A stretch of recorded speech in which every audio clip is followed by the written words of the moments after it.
Oh, oh my God.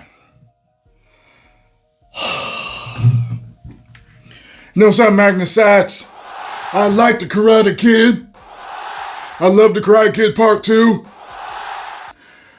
The Karate Kid Part 3 was a big piece of trash. The new Karate Kid was a big piece of trash. Cobra Kai's pretty damn good. A Karate Kid Legends is a big old piece of trash. That woman Jaden Smith I like too. This movie was so damn boring. It was a piece of trash times 2.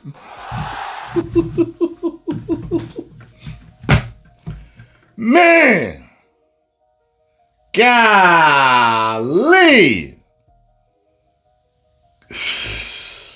Crickets, that whole theater.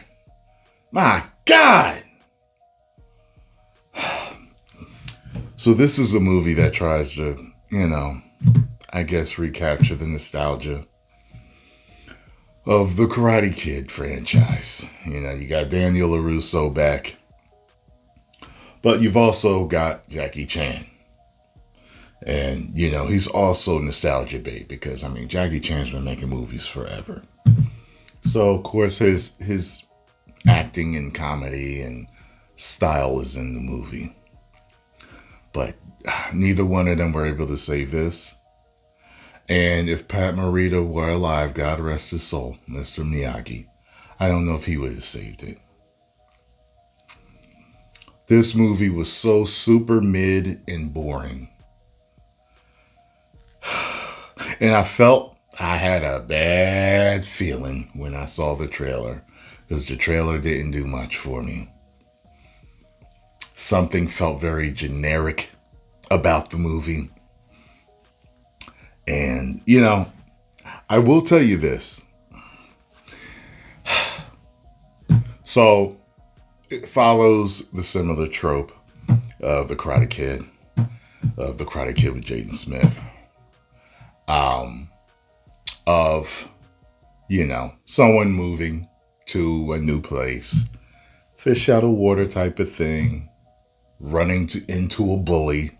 And by the way, the bully is so comical and TV show and it's what you expect. You know what I mean? But what the hell am I hearing? The hell is that? Anyway.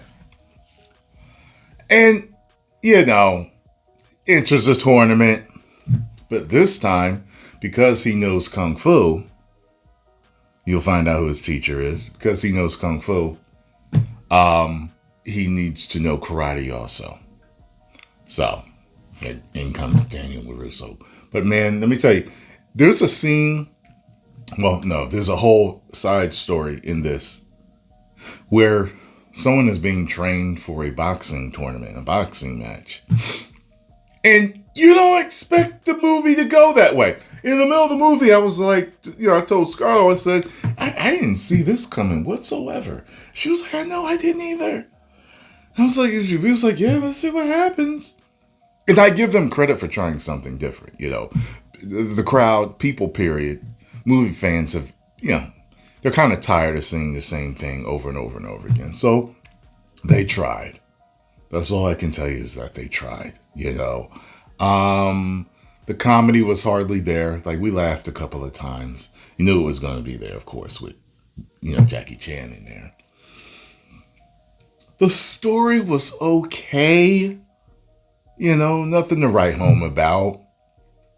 The martial arts, I saw some pretty cool moves. There was a couple of times where I was like, by the particular, by Lee, his name was Lee Fong, the main actor. There was some cool moves. A couple of times I was like, oh, that was cool. You know what I mean? But nothing on the level drew you in like Karate Kid Part 1 or 2. You know what I'm saying? Like I said, I enjoyed the Jaden Smith one. You know what I mean? Like, I really liked the one. I bought it on Blu-ray when it came out. I liked all 3 of those.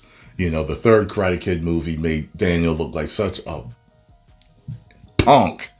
But it's a funny movie to watch because the bullying in it, the way the bully acts in it, and especially Kreese and his boy. Wah! Wah! Like that fight scene with Mr. Miyagi, like all of that is funny, but it's a terrible movie. And I only saw the next Karate Kid one time, of course.